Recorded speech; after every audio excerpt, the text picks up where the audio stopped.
Hey everyone, this is Far Below N. Welcome back. Today we are going to do a good old-fashioned video response, particularly to Erick Landon RPG. And the topic of this video response is going to be Falcom. We all love Nihon Falcom, right? More specifically, Erick did a big list of his, which was ranking all of the Falcom games. So I thought, that's a cool idea. I'm going to do a video response and ranking the Falcom games I played, that I have in my collection that I've played. Turn out I have played 20 Falcom games, which are all the games from them in my collection. Originally I would say why. I was planning to do a top 19, but then I thought, fuck it, the top 20, it's much better than 19, and that sounds so random. Just a few words before starting with the list, because you need to. Of course, it goes without saying, I haven't played every Falcom game in existence, because that would be impossible for me, especially with their older games. But let's go with some order here. There are still 3 big Falcom games I need to play. One is Ys 9. I haven't played that yet, or I want to get it on Switch. But I haven't yet, for reason I will talk about in a few moments. Next, I still need to play the Crossbow Duology, so Zero no Kiseki and Ao no Kiseki. As you can see, I own physical copies of the games. These are the Japanese games. But finally, we're going to get them. I think this year we're going to get Zero no Kiseki, next year Ao no Kiseki. That is great. We're getting PSP games in 2022-23. How cool is that? Really, Falcom is just like, I don't know, 10, 12 years late. But I don't understand why it was so hard localizing those 2 games over here in the West. I don't really care. I just like, about time. Because I think it's weird, because all of the people who wanted to play the game have already played them through the fan translation version on Geofront, I think it's called, which it's not really for me. I mean, scouring the internet, downloading, and it's not my thing. The people who have translated the game have nothing but my respect. It's just not how I play games. But hey, we're getting them legit, let's say. It's not that those versions are pirated. And I think Geofront is helping with the localization, which is awesome, of course. So these are the 2 big Falcom games I haven't played yet. With regards to Ys, of course, with this series, it's really hard to get into the older games. Because Ys, as we know, it's a very old franchise. It started like in the 80s, I think. So I haven't played most of the older versions, especially with, and I'm not talking about the crazy old and different ports of the first 2 games, because I played the TurboGrafx version on Virtual Console with Ys 1 and 2. But of course, Ys 1 and 2 was ported everywhere at the time, so I haven't played the Sega Master System Ys Vanish Omen version of Ys 1, because I never owned a Master System. And of course I haven't played, as I said, the crazy ports. Like, I'm sorry, but I haven't played the Sharp X68000 version of Ys 1. Nope. But, yeah, I played Ys 1 and 2, just as a more easily attainable version. Ys 3, Wonders from Ys, I've played a bit of the Super Nintendo version of it. It's actually the first Ys game I ever experienced.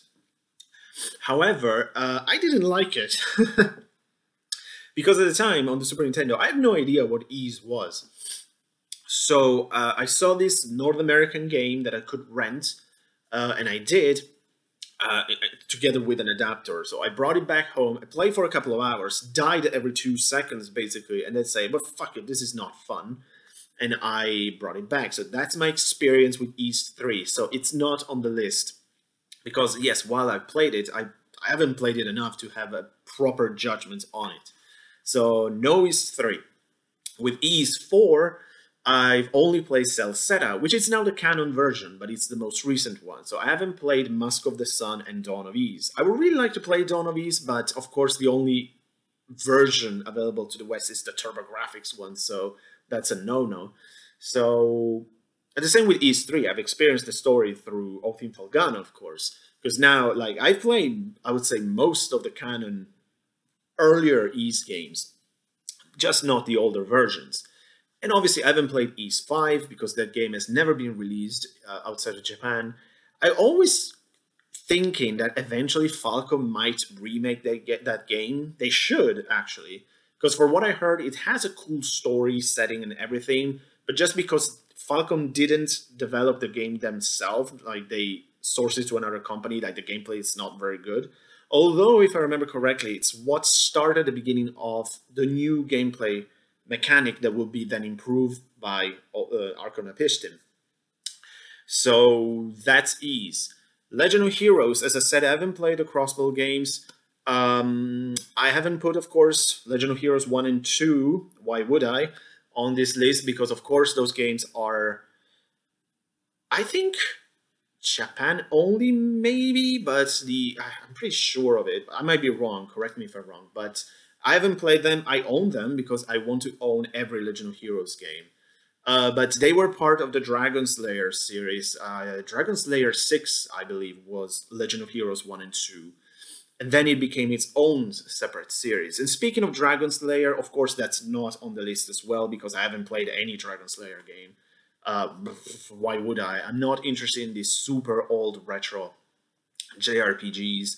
And the same for the other sub-series that spawn from Dragon Slayer. So Xanadu, with one exception, of course. I played Tokyo Xanadu, which is the most recent iteration of that series, and Sorcerian. I haven't played any of those games. I think Sorcerian, or one of those, was released on mobiles at one point, but it was super expensive, whatever. I haven't played any of them. So, as I say, Falcom has actually developed a lot of games, but I only played 20, which, as I say, for Ys, I played most of the series, actually, and Legend of Heroes, I played most of the series, and some other things here and there. So after with this long introduction, which was necessary just to explain what games I'm ranking, let's start by actually ranking all the Falcom games I've played and finished. We're starting at number 20 with Gurumin, a monstrous adventure. Poor Gurumin. It's kind of a dead giveaway that it's at the bottom of the list, because compared to the other Ys game, because compared to the other Falcom games, it's not really at the same level. But I would say on purpose. So to be honest, I'm not entirely sure I want to put Gurumin at the bottom, but I kind of have to. Simply because this is a very simple game, but again, on purpose. Yeah, the copy is not very good, because I hate when sellers or whatever puts shit stickers on it, and then eventually I'll have to clean it up. We'll see. But for what it is, I actually enjoyed it. It's just that I'm not the targeted demographics for this game, because this is supposed to be it is an action RPG, but it's supposed to be for younger gamers, of course. It's kind of your first action RPG. It has a fun story, fun characters. It's a very charming game, actually. The camera, it's not the best, but that's detailed and managed well, regardless.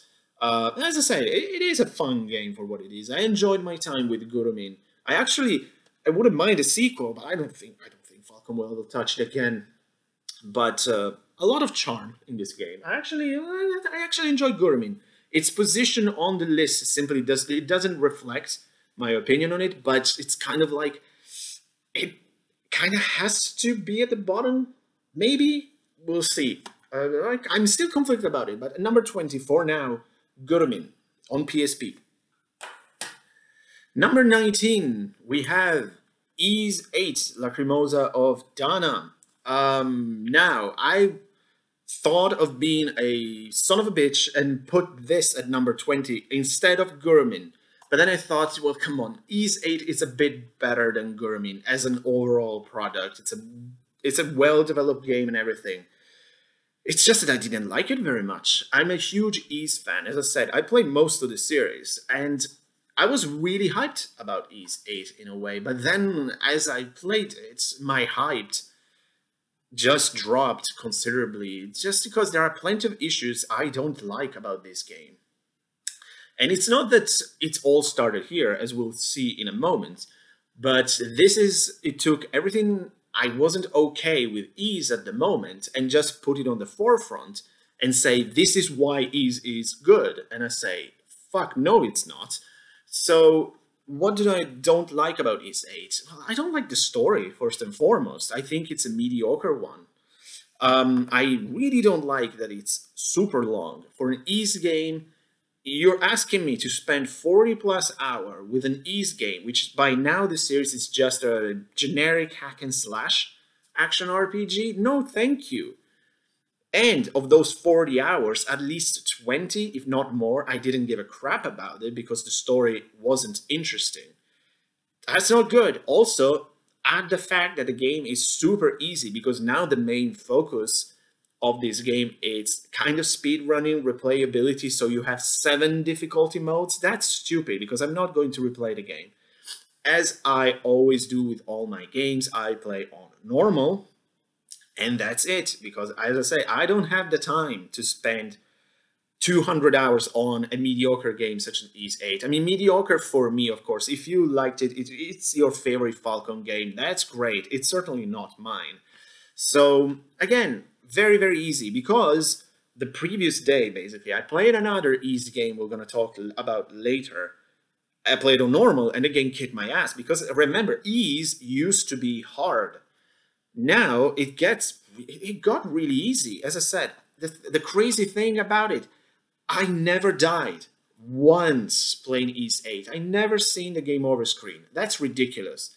You might say it's your fault that you played on normal, but since when normal equals super easy? Just because I have to play on hard, very hard, and super duper hard. That's silly to me. And as I say, the biggest reason to me, the story is not good. I like everything concerning Dana in this game. That's great stuff. But that should have been the game, kinda. And that is roughly half of it. So you see, there are plenty of issues with this game, but one plus I have to say, the music, not all of it, but some tracks, really top-notch. The Sunshine Coastline might be one of my favorite top 3 Ys themes. That is fantastic. I love that theme. That's the best thing about the game, I can say. That single track, phenomenal. Other than that, biggest disappointment from Falcom to me. As I said, not bad, of course, because mediocre Ys is better than most, but still, for everything else and what I wanted from Ys, definitely not for me. So number 19, perhaps 20 in the future. We'll see if Guramin will top Ys 8. We have Lacrimosa of Dana on the Vita. Number 18. We're still stuck in with Ys, and we have Ys 7. Now, this is a great action RPG on the PSP, but as an Ys game, this is the responsible of my current disappointment with Ys, because this changed the series from its zenith to the generic status it is now, because this is when Ys became an act and slash game. Before this, with Napishtim, Felghana, and Origin, the series was perfect. This it gave the series more time, so this is a 24-25 hours game, which is okay. It's kind of the limit for an Ys game to me. And especially another big change, it brought a party, actually, which was okay, because I like the party members in Ys 7. Well, I didn't really care about the parties in Ys 8. That's another thing. Like, the party members in Ys 8, didn't care about them. Ys 7, really okay party. I liked it. It's still, as I said, it's a good action RPG per se, but as an Ys game, because of all the changes it brought to the series, which to me at that point was at its peak, it has to be really low on my list. It couldn't be lower because it's a much better game than Ys 8 to me. But yeah, the music is really good, of course. But that goes without saying with every Falcom game. The music is expected to be from very good to excellent, because JDK is one of the best composers in the whole gaming industry to me. And I especially love the high rock adventures music in the Ys series. So I don't even know if I have to keep saying the music is very good, because of course it is. Again, don't really like the gameplay, but in the grand scheme of things, it's a good game on the PSP. Highly recommended if you haven't. But this is the beginning of the downhill turn for Ys, for me at least. Also, the story was okay, nothing special. I kind of predicted how it was going to end after 10 hours, sort of. So overall, though, not bad, even despite its position on my list. That's primarily because of its impact on the series. And speaking of Ys, we're going to conclude the trilogy of mediocrity with, on the Vita, Ys, Memories of Salsetta, the current canon version of Ys 4. This is my favorite iteration of the hack-and-slash Ys games. The story was pretty good. I like the party members. This is my favorite party members in an Ys game. It has, again, that generic hack-and-slash gameplay, which it works, but it's just, again, it's not my favorite iteration of the Ys combat system. Obviously, great music, it goes without saying. And a good story. As I said, I actually like the story in Salsetta a bit better than 7 and 8. Much better than 8. As I say, 8 story, I didn't like it, actually. But yeah, I think this is the better iteration of the modern Ys game. Or the more recent, let's put it like that, Ys game. Yeah, that's the way to play Ys 4 nowadays. Because as I said, I haven't played Mask of the Sun or Dawn of Ys, which, for understand, this is not just a simple remake. It tells a slightly different version of the same story, which is kind of weird but cool. Makes you want to play the other games, but alas, that's not going to happen.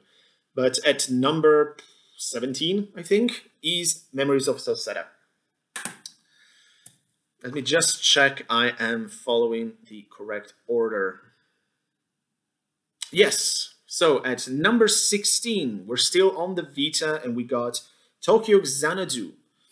Yeah, I like this more. I remember I played this soon after, or soon before, I don't remember, but I like this more than Ys 8, which is very similar to it. It's like basically the same thing gameplay-wise. Some people say if you put Ys and Persona on a blender, you got this. Kinda, it's more like you just take the social links part of Persona together with Ys 8, kinda, and you got Tokyo Xanadu. But overall, I enjoyed my time with it. This is a fun action hack-and-slash RPG. It has a really cool setting in a way that it takes place in modern-day Japan, is like Tokyo, but I like the idea. That is something I especially like. If I would have played this in high school, so too many years ago, I would have loved this, because I always liked back then, especially in anime, to have this like real world, spirit world organization taking stuff like killing demons and spirits from the spirit world. I always liked that. Kind of remind me, in a way, obviously, of Bleach and other stuff like that, which I always enjoy that. I remember like a manga called Gare was kind of like that, even more, way more drama, but that's the idea. Again, like an organization of people who can like meddle with spirits, they fight them to protect the real world, who has no idea what's going on. I like that. And Tokyo Xanadu is basically that, with a bit of Falcom throwing that, which means there are plenty of anime tropes, which there's a lot in here, I have to say, but I was okay with it. I mean, there's the idol, there's the childhood friend, there is this presumed delinquent. I mean, there's everything you want from an anime, like a Japanese game, and I loved it. Really cool music. The combat was a lot of fun, as I said, and however, I have a couple of issues with this as well, because that's how I am. And it's primarily story-based reasons, so minor stuff. But I remember, like, there is a character here, which is the teacher who all the students are in love with, basically, who is a total waste of a character, because I was imagining, like, with him, oh, they could have this really dark twist, is going to be the main antagonist. Oh, no. So, yeah, that character is completely pointless, and I thought this game should have ended a bit earlier than it did, meaning there is a scene which is perfect for an ending. They could have got this amazing twist and cliffhanger, but it kept going. I was like, that's unfortunate, because that would have guaranteed a sequel. So we'll see. I still hope that Falcom will do a Tokyo Xanadu 2. I don't know, it's been so long by now, so we'll see. But I wouldn't mind a sequel to this because there is a plenty of potential and a lot of unexplored territories within like the story and everything. But overall, a fun action RPG on the Vita, and it's also available on PS4, I'm sure, because there is no such thing as a Vita exclusive. So that was number 16, I think. Let me check. Yes, sorry, I have to keep going from the list onwards. So number 15, we're moving to the first Legend of Heroes games on my list, and that is Legend of Heroes 3, Prophecy of the Moonlight Witch. Of course, it says 2, but this is just a stupid Western release order, which is completely wrong. I'm not going into that. But just say, don't follow this order because it's wrong if you ever want to play the Gaga trilogy. So the first of the Gaga trilogy. Here we go. The main issue with this game and why it's so low, this is very charming, but it's really dated by now. I love the Gaga trilogy. The thing is, this trilogy, it's actually important because it's the blueprint for the Kiseki games. Without this, we wouldn't have Trails in the Sky and so on. Simply because it introduced the formula of a trilogy of interconnected games. So it is important. Of course, this is old. So does it hold up? Not really, in a way. They're still fun and charming. For what I understand, the Japanese original PC versions are a bit different, but I don't care. So they still have the sort of turn-based strategy-ish hybrid gameplay system, which is nice, just a much more crude version of it. Trails in the Sky will improve that 1,000 ways better, but it's still fun, as I said. Moonlight Witch is the weakest of the three, simply because like the story is kind of... The interesting thing is this is actually the conclusion of the trilogy, so it's kind of backwards. But again, a nice, kind of simple in a way, charming adventure, which introduced kind of the world. I think, yeah, Tira's Wheel is just a third of this big world scarred by this thing called Gagarv. So, really cool stuff. At number 15. Number 14 is the first game I cannot show you because I only have a digital version of this, and that is Ys 1 and 2 Chronicles. I play this on Steam, though they're also available on the PSP, though I think by now PSP Ys games are really expensive, so Steam, it's a good option. At first I wasn't, these are the games like I didn't know if I wanted to include them or not, because I say they're just remakes of Ys 1 and 2. I said, well, why not? They're actually, I would say, if you're interested in getting into the first two Ys games, they're actually probably the best way to go, and the more accessible, very important way to go. Since, of course, by now, I don't know if the Virtual Console games or something is still available on Nintendo. So, Chronicles are your best bet if you want to try, if you want to try the first two Ys games. And they're actually fun. They retain the classic run and bump combat system, which is a lot of fun. And the music is actually excellent in Chronicles. For nostalgia reasons, for certain tracks, I'm leaning towards the Virtual Console versions, but others, I mean, Chronicles has some bangers teams, especially I would say the opening of Ys 2. My God, again, top 5 Ys music easily.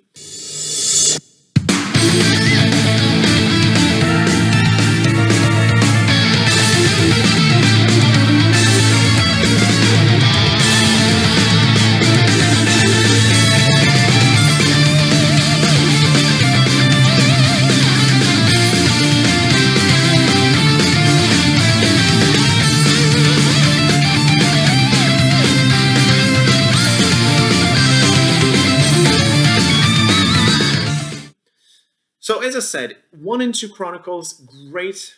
I would say the best modern version possible of Ys 1 and 2, and highly recommended if you want to get into the series without scouring the internet for the older version, which are not everyone's cup of tea. And speaking of them, let's go with number 13, which is Ys Book 1 and 2, the TurboGrafx version, which I played on the Virtual Console. This is how I rediscovered the Ys series, because as I said, my first exposure, let's say, to Ys was with Ys 3, and that didn't work, but I didn't know what Ys was. I had no idea. With this, I knew what Ys was by now, because I heard YouTube videos on it, especially Johnny Millennium, of course. And I say, oh yeah, I remember I played a game with those weird title. So I scoured, I look on the virtual console, and I said, oh, there it is, I want to play this. And I loved it, absolutely loved it. It's a great old school Zelda-like RPGs, because it's top-down. And I really love the run and bump. It's super old school. It's not for everyone, but I love it nonetheless. And Ys 1 and 2 has a cool overall stories, which is a bit more fleshed out, say, in Chronicles, and more modern iterations of the game. But Ys 1 and 2, it's still a lot of fun. It's I would say with Chronicles, it still holds up. And I say, if you want to get into this, definitely get Chronicles. But Book 1 and 2 on the TurboGrafx, it's such a blast from the past, to say. It depends how much you like older games, but love it. Absolutely love Ys 1 and 2. So let's get back to games I can show you. At number 12, we're going again to the Legend of Heroes series, and more specifically, Legend of Heroes 5, Song of the Ocean, Part 3 of the Gaga trilogy, the conclusion of the Gaga trilogy. So it's very similar, especially like the PSP ports are basically all the same in terms of graphics and stuff like that. But I would say gameplay-wise, it's kind of the best of the three, because it adds some small mechanics here and there which make it a bit more fun. I would say Moonlight Witch, it's the more basic of the three. It's kind of rough around the edges, but it's still a fun experience. Song of the Ocean improved the gameplay, and it has an interesting, slightly different story in a way. So yeah, but I would say the story, it's kind of interesting. It follows this band, this group of musicians, basically. There is a lot of things to do with music, and you have to recover this legendary song by this famous old composer, and it's still connected with the Moonlight Witch in a way. Actually, the Moonlight Witch herself made a cameo actually at the end of this game, though you know that her story is not going to end well. It's like, oh, that's really cool. So there are connections. As I said, that's why these games are so important if you are a Falcom game, because you can get a sort of Kiseki experience, a proto-Kiseki experience. Let's put it like that, because again, this is the blueprint for Tres in the Sky, basically. So again, you're going to experience like this interconnected story, this sort of strategy, turn-based hybrid combat. Again, cool characters. There are cameos from and characters from previous games actually made up appearances into this. So that is a cool wrapping up the story, even though by then you already know how the story is going to end, which is kind of cool. As I say, I really like the Gaga trilogy. By now, unfortunately, all these games are kind of dated for one reason or the other, but overall, they're a lot of fun. I love the Gaga trilogy. They're a great piece of Falcom history, without a doubt. At number 11, it might surprise you guys that it's this low and not even without the top 10, but we got on the Vita Trails of Cold Steel 1. Why is it so low? I mean, this is a great game, I love it, but of the Cold Steel trilogy, this is without a doubt the weakest. I mean, this is an amazing game, of course, but it's also the slowest of the four, and I have personally no problems with the fact that it's a bit slower, because it has this, like the pacing, it's not amazing in the sense that it's like your school, then you go to mission, school, mission, ending. That's kind of how Cold Steel 1 goes, and I don't have a problem with that. A lot of people did, actually. Some people even dropped it because of this, which is shocking to me, because this is a great game. It's improved tenfold the combat system from Trails in the Sky. It introduced the crazy Cold Steel story, the amazing cast of characters. I mean, I don't have to talk about Cold Steel. It is a great, monumental game. This is the snowball that started the avalanche of Cold Steel, which to me, it's one of the best RPG series ever. And again, you need the starting point. It's kind of like Mass Effect. We all know, I mean, to me, let's put it that way. To me, Mass Effect 1 is by far the weakest, but it's essential because it's the beginning of the journey. And at times, the beginning, it's not as refined as the ending. But the beginning, it's very important as well. So you introduce Reen and Class 7 and plenty of elements of its crazy story. So, great game. Trails of Cold Steel 1, number 11. Number 10, we're moving to the PS2, and finally we're getting into the really good, let's put it that way, into the really good Ys game with Ys 6, The Ark of Napishtim. What a great game, loved it. This is kind of the latest Ys game that I played and finished, and I had a blast with this. After the disappointment of Ys 8, this is exactly what I needed. This, for what I understand, this is not the best version of the game. I mean, it's fine on the PS2. It's just that it's also available on the PSP, which I heard it has bad load times though, and especially on Steam, which I heard it might be the definitive version of the game. But PS2, it's the more accessible one. Well, Steam is also rather accessible, I would say. This was the first version. It was the first Ys game we got in the West, and I think that might be the first one we got in Europe, actually. Because I'm pretty sure Ys 3. As I said, I rented the North American copy of Ys 3. I don't think we got Ys 3 in Europe. So this might be the first game from the series we got in Europe, which is a big deal, of course. As I said, this is more... so if you only play, say, Ys 8, for example, or Ys 9, this is kind of different because it might seem like a action RPG, but it's not hack and slash, or not... The hack and slash is not the most important element of it. This introduced the more action platforming RPG. So there is a lot of platforming. It's really hard. That's a thing. This is hard. It's not, I don't want to say it's the hardest Ys game, but it's really tough. Like boss battles, ooh, boss battles in Napishtim are brutal. Probably some of the hardest I don't know, but some of the hardest I've experienced so far. Love the music. Napishtim might have my favorite introduction, like opening music, not cinematic, and certainly not the PS2 version. It sucks. They completely ruined it because like the original cinematic is fantastic. This one is garbage because they kind of made it Western. So with CGI instead of the gorgeous anime style, it's like, what the hell are you thinking? But, well, they try to sell it to a Western audience, so you never know. But overall, this is a great Ys game. I like the story, I like the setting. This is back to Adol only.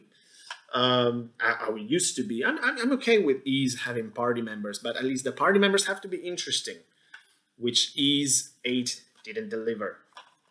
But old school, sort of, like modern, yet not most new, like newer Ys games. Really tough, really challenging, a lot of fun, great music. Love Napishtim at number 10. Number 9, back to Legend of Heroes we go. We have the amazing part 2 of the Gagar trilogy, A Tear of Vermilion. This is the only Western release that makes sense because I can see, like, within the in-game chronology, this is the first one. Though you're supposed to play this after Moonlight Witch and before Song of the Ocean.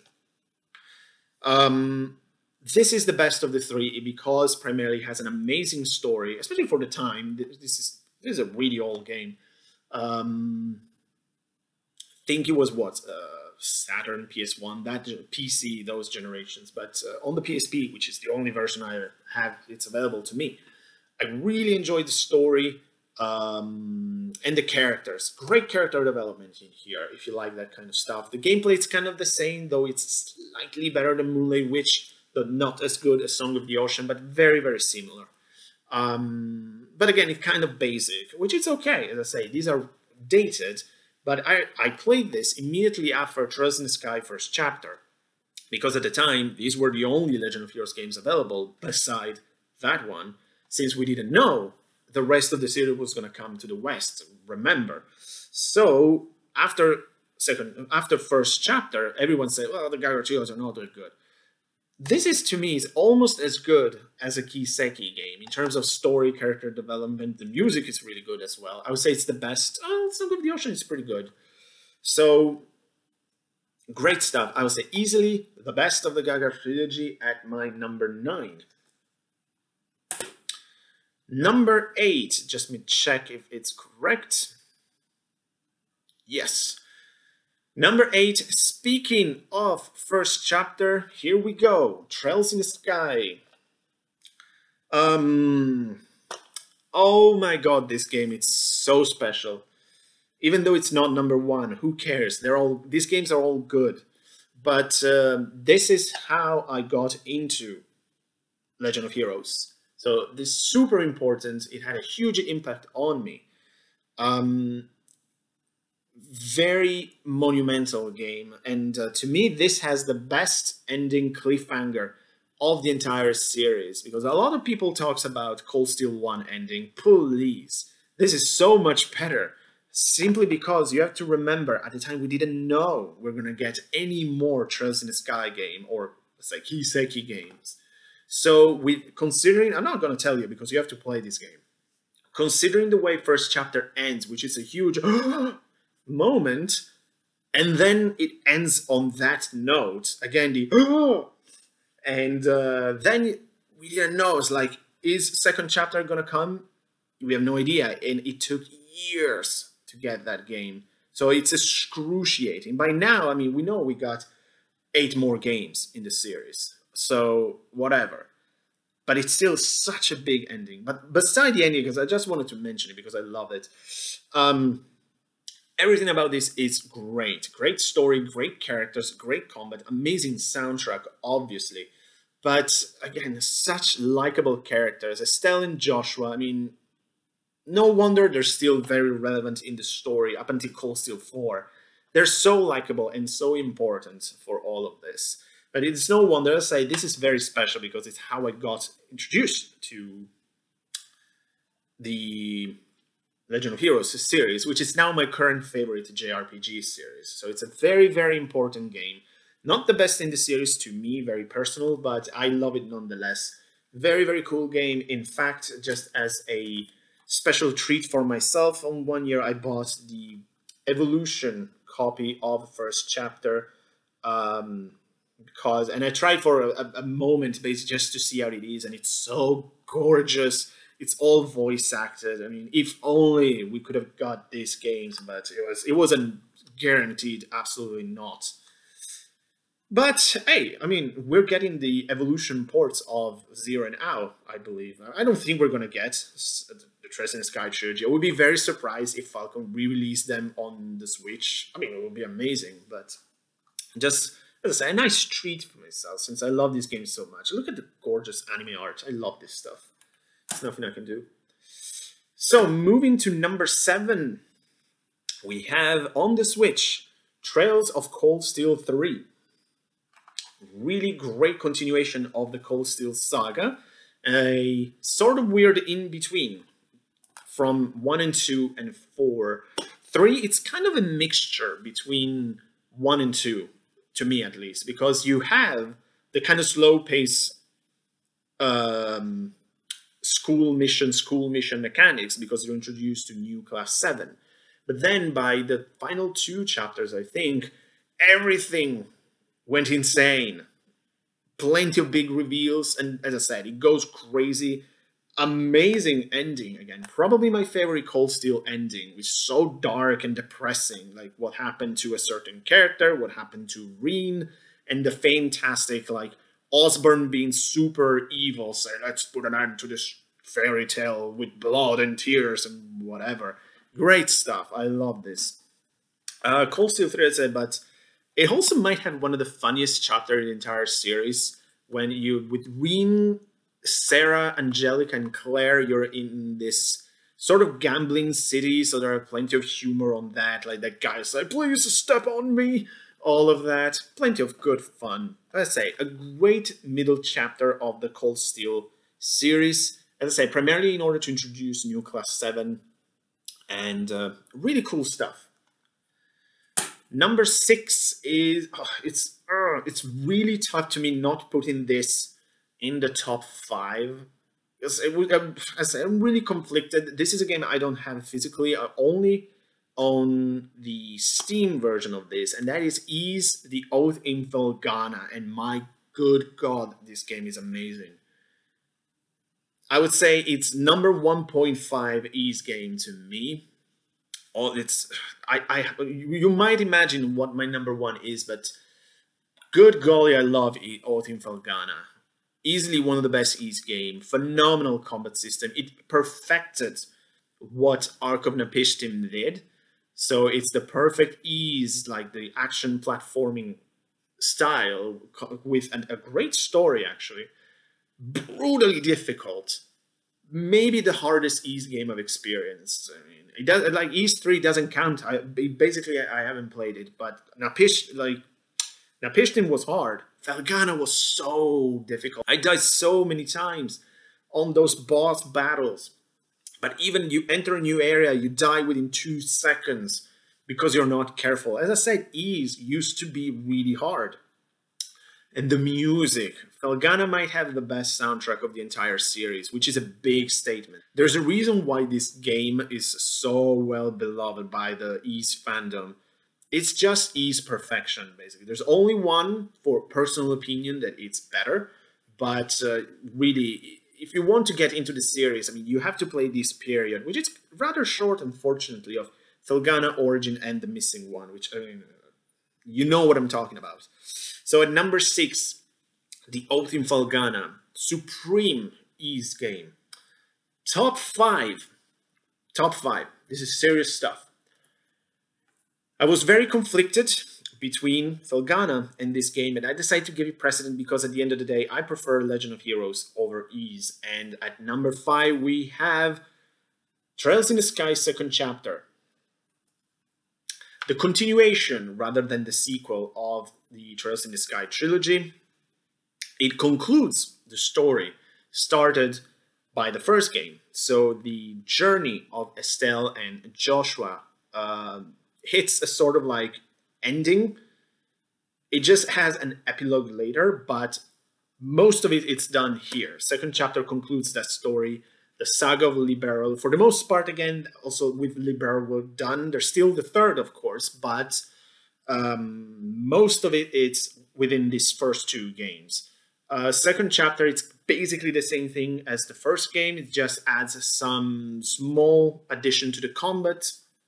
But for the rest, it's just the same. You re-explore plenty of parts of the first game. There's the proper fight against Ouroboros starts here, because of course they are introduced barely by the end of the first game, but this is where they completely steals the show. I mean, there is Lowe, of course, the kind of like the unmentioned third protagonist of the game and one of the greatest members of Ouroboros. Fantastic stuff. There's the introduction, say, of Blue Blanc, one of my favorite members of Ouroboros. There's Luciola with Sherazar, Walter with Zin. I mean, it's, as I say, it's the proper introduction of Ouroboros as your main enemies. And okay, great stuff. Love second chapter. It took us so long to get that. It's insane the efforts that Exit went through in order to proper localize this game to the West. It's crazy stuff. But at the end, we got it. I played the PSP version on, well, obviously it's the only version. Well, no, there's the Evolution ports, but I don't have them. So I played the game on my Vita. I wanted to play on the PSP, but for some reason didn't work, the download. So I played on the Vita. Great stuff. They're also available on Steam. Play the Trails in the Sky trilogy. It's great. Number 4. We have Trails of Cold Steel 2. So good. This is an amazing second chapter, pardon the pun, of a series. It's such a good sequel. It improved everything that Cold Steel 1 did, and did very well, but the pacing, 1,000 times better. Like, if you stop with Cold Steel 1, you're doing yourself a disservice, because the sequel is so good. Forget the slow pace of school mission. None of that. It's all crazy. This is entirely on the Erebonia Civil War. So you travel around with an airship, very old school. I love that touch. And you recruit all your classmates and stuff to fight against the responsible of the Civil War. Then there's the big swerve at the end. Such a good game. And a great monumental story for Class 7.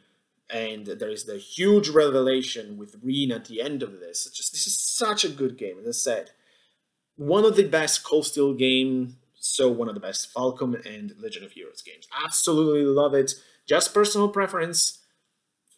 I don't want to say forced me, but made me put another game in front of it. But this is mandatory. If you like RPGs, you have to play the Cold Steel series. I cannot stress it enough.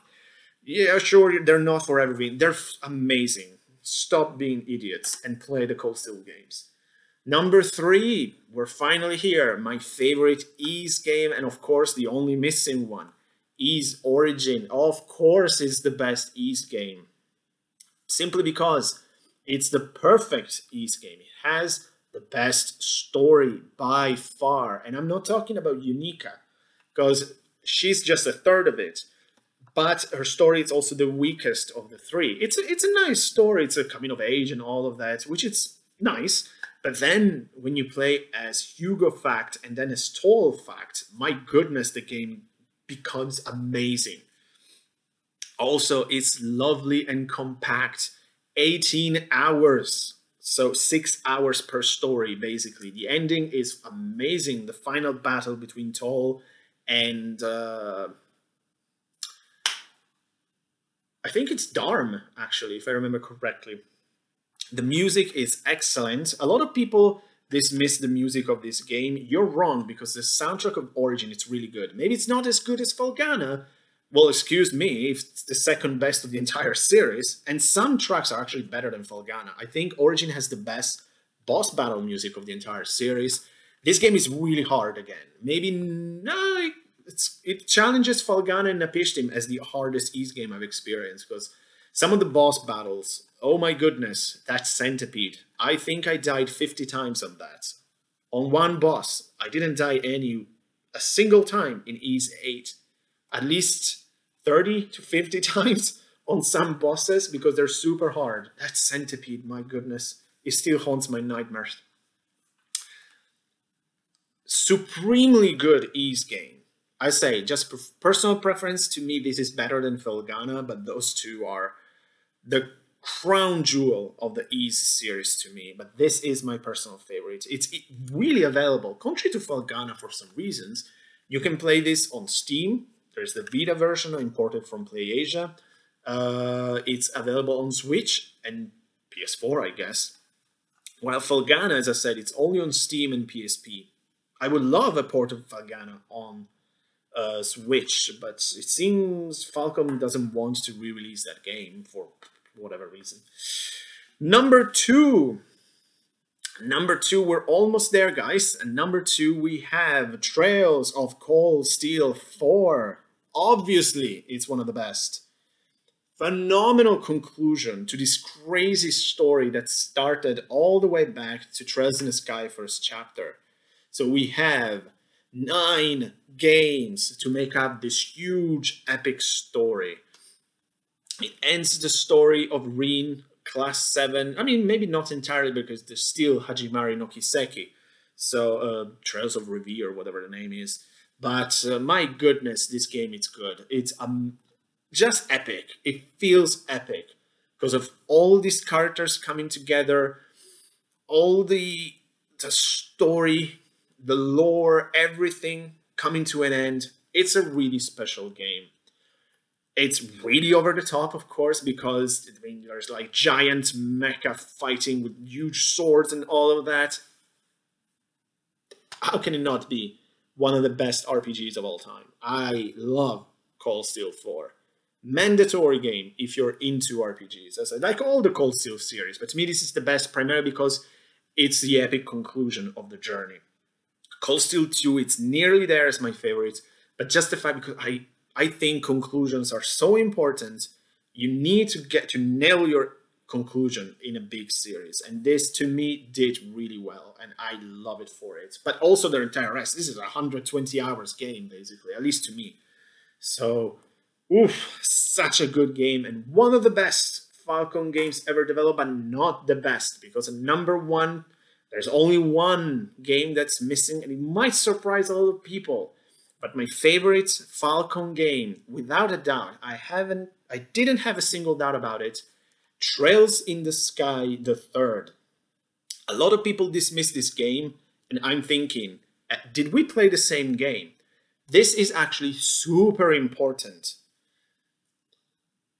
The thing is, okay, here we go. The thing with the third is that while first and second chapter, that's what most people talk about when talking about Trails in the Sky. Third chapter is better because first and second chapter are extremely compact games in reality. Their main purpose is to tell the story of Joshua and Estelle. In fact, I believe that originally they were envisioned as one big game, but that just divided into two. The third is much more compact in terms of timing. Yes, it's not a 2,000 hours game. I think it's still like a 60, 65 hours RPG, so it's not short by any means of the imagination. It's just not 80 to 100, but it's not that you need like all those hours to have a great experience. So as I said, first and second chapter, very compact because they tell a very specific story. The third, it's essential because it's the game that started the Kiseki world building. A lot of things are mentioned in these games. Like I played Cold Steel 1 before this, and once I played this, I said, oh, they mentioned that in Cold Steel. They mentioned this, they mentioned that. So as I said, this is the game that started the proper world building. Plenty of, it might be the darkest Legend of Heroes games because some of the backstories are super dark. I mean, Ren's backstory, it's twisted. Of course, this game featured the best character of the entire series. Of course, it's Kevin, my personal favorite by a long shot. I mean, he's an amazing character, amazing protagonist.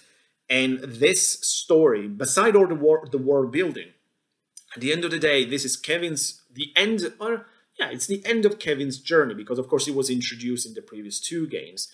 But here it's where we discover everything about him. And at the end of the day, this is a wonderful story of redemption for him. So good. Amazing storytelling. Also, I have a soft spot for the Trails in the Sky characters because they're so endearing to me. And in here, this is their proper farewell. The ending, it's very heartwarming when you see them moving to the next phases of their lives. Great stuff. I mean, to me, it's gameplay-wise, it's kind of the same as first and second. It's a second chapter, I would say. It's a bit better than first chapter. So that's really a good thing. But the story, the world building, the music, and the overall darkness. I mean, you even go to this world version of Hell for a moment. It's so good. I mean, I think this game is criminally underrated among Falcom fans. I don't know why, honestly. Some people call it a dungeon crawler. It's like, what are you drinking?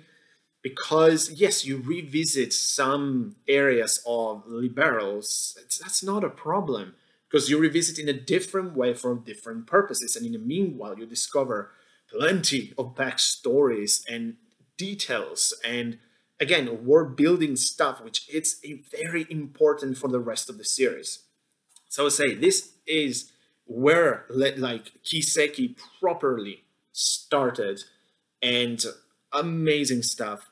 And yes, my number one favorite Legend of Heroes games, favorite Falcom game with a banger, Legend of Heroes Trails in the Sky the Third.